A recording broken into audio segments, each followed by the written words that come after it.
ఇక AP BJP అధ్యక్షుడిగా మాజీ ఎమ్మెల్సీ పీవీఎన్ మాధవ్ ఎన్నికయ్యారు. మాధవ్ను ఏపీ బీజేపీ నూతన అధ్యక్షుడిగా ఎన్నికల observer Karnataka MP PC Mohan ప్రకటించారు. విజయవాడలోని బీజేపీ రాష్ట్ర కార్యాలయంలో ఏపీ బీజేపీ అధ్యక్షుడిగా మాధవ్కు ఎంపీ పాకా సత్యనారాయణ, పీసీ మోహన్ ధృవీకరణ పత్రం అందజేశారు.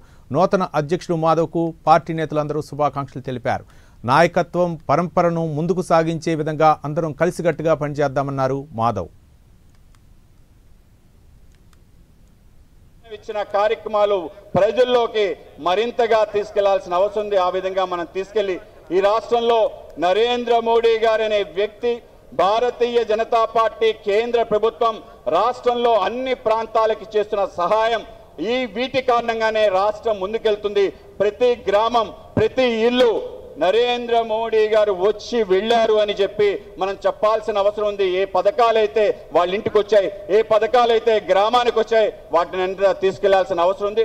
ఆ విధంగా మనందరం కలిసి తప్పనిసరిగా మన పార్టీ వైభవం, మన ప్రభుత్వం యొక్క గొప్పతనం ప్రజల దగ్గర తీసుకెళ్లే ప్రయత్నం మనందరం కలిసి చేద్దామని చెప్పి ఈ యొక్క నాయకత్వ పరంపరను మనం ముందుకు కొనసాగించే విధంగా అందరం కలిసికట్టుగా పనిచేసి రాష్ట్రంలో పార్టీని ఒక తిరుగులేని శక్తిగా చేయాలని చెప్పి అందరికీ తెలియజేసుకుంటూ అందరికీ ధన్యవాదాలు అర్పిస్తూ